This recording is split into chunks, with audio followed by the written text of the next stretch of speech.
Bonsoir à tous, bienvenue dans votre rendez-vous hebdomadaire mardi, méditation de l'Église du Nazaréen du Mont Vanté. Prions le Seigneur.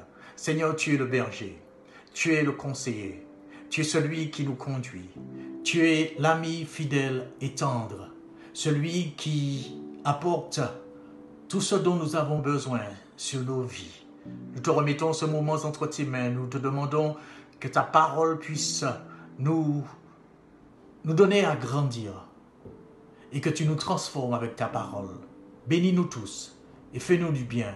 Dans le nom de Jésus que je t'ai prié. Amen. Le maître mot sur lequel nous allons méditer est le mot cœur. Le mot cœur est l'un de ceux qui est utilisé le plus fréquemment dans la Bible. En vérité, je souhaite voir avec vous ce que le Seigneur a dit et ce qu'il nous dit. Pour parler du cœur, Jésus prend un arbre, l'arbre et l'esprit. Commençons avec Matthieu, le chapitre 12, les versets 33 à 35. Jésus dit, « Ou dites que l'arbre est bon et que son fruit est bon. C'est de l'abondance du cœur que la bouche parle. L'homme bon tire de bonnes choses de son bon trésor, et l'homme méchant tire de mauvaises choses de son mauvais trésor. » De même, Matthieu, le chapitre 7, les versets 16 à 18 nous déclare, « Vous les reconnaîtrez à leurs fruits. Cueille-t-on des raisins sur des épines ou des figues sur des charbons? Tout bon arbre porte de bons fruits, mais le mauvais arbre porte de mauvais fruits. Un bon arbre ne peut porter de mauvais fruits, et un mauvais arbre porter de bons fruits. Un fruit, c'est toujours le résultat de l'arbre qui le donne. Aucun fruit ne peut être produit sans un arbre. Et aucun fruit ne peut être différent de l'arbre qui l'a produit, mes frères et sœurs.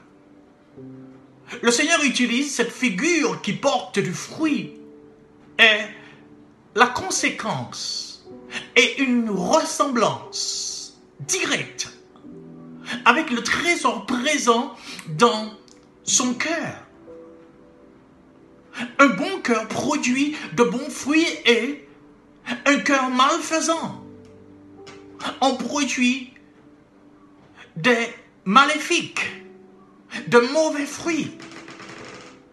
Comme Proverbe, le chapitre 4, le verset 23 nous dit, « Garde ton cœur plus que toute autre chose, car de lui viennent les sources de la vie. » Or, du cœur se trouvent les problèmes de la vie, c'est-à-dire les résultats, le fruit que nous portons dans nos existences.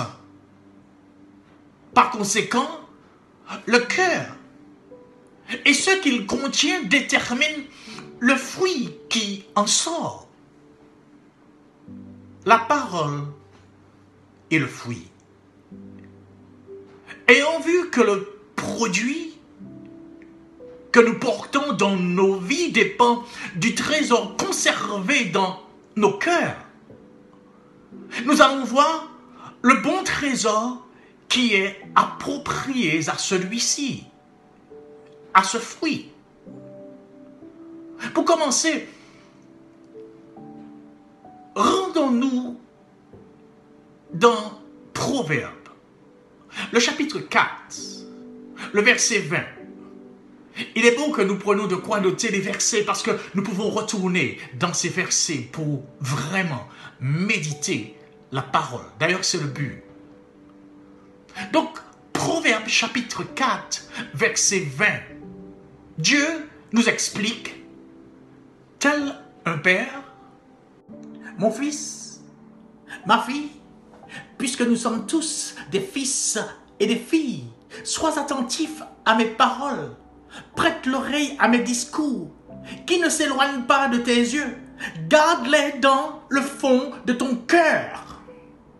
Notre Père nous appelle afin que nous prêtons attention à ces mots pour écouter ses dires et les garder dans le fond de nos cœurs. Comme nous l'avons vu précédemment, le trésor qui est présent dans nos cœurs détermine le fruit que nous portons dans nos vies.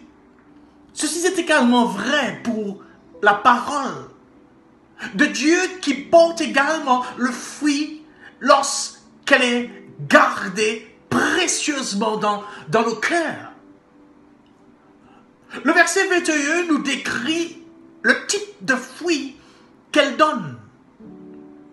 Nous pouvons y lire Proverbes chapitre 4, versets 21 à 22. Qu'ils ne s'éloignent pas de tes yeux. Garde-les. Les paroles de Dieu. Garde-les dans le fond de ton cœur. Car c'est la vie pour ceux qui les trouvent. C'est la santé pour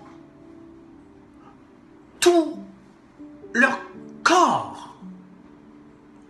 Comme Christ l'a dit dans Matthieu le chapitre 4 au verset 4, l'homme ne vivra pas de pain seulement, mais de toute parole qui sort de la bouche de Dieu.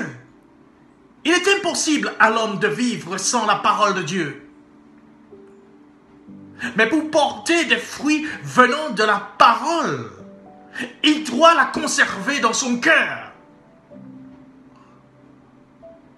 Comme Jésus l'a dit en expliquant la parabole bien connue du semeur dans le livre de Luc au chapitre 8, le verset 11 à 15, voici ce que signifie cette parabole.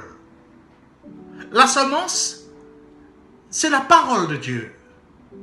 Ceux qui sont le long du chemin, ce sont ceux qui entendent, puis le diable vient et enlève de leur cœur la parole, de peur qu'ils ne croient et soient sauvés. Ceux qui sont sur le roc, ce sont ceux qui, lorsqu'ils entendent la parole, la reçoivent avec joie, mais ils n'ont point de racines. Ils croient pour un temps et ils succombent au moment de la tentation. Ce qui est tombé parmi les épines, ce sont ceux qui, ayant entendu la parole, s'en vont et la laissent étouffer par les soucis, les richesses et les plaisirs de la vie, et ils ne portent point de fruits qui viennent à maturité. Ce qui est tombé dans la bonne terre, ce sont ceux qui, ayant entendu la parole avec un cœur honnête et bon, la retiennent et portent du fruit avec persévérance. C'est la parole de Dieu, entendue et maintenue dans un cœur noble et bon, qui donne de bons fruits, une vie abondante, exactement selon le désir de Dieu, exactement selon le cœur de Dieu. Mes frères et sœurs, la Bible dit que c'est de l'abondance du cœur que la bouche parle. Et je veux croire que ce que Dieu met dans nos cœurs pour que nous puissions en parler, c'est ce qui vient de lui. Ce soir, avant de conclure, je veux vous encourager à vraiment disposez votre cœur à méditer. Disposez votre cœur à porter du fruit. Et si vous avez ce cœur disposé à méditer la parole de Dieu, vous porterez des fruits pour sa gloire. Pour conclure ce soir,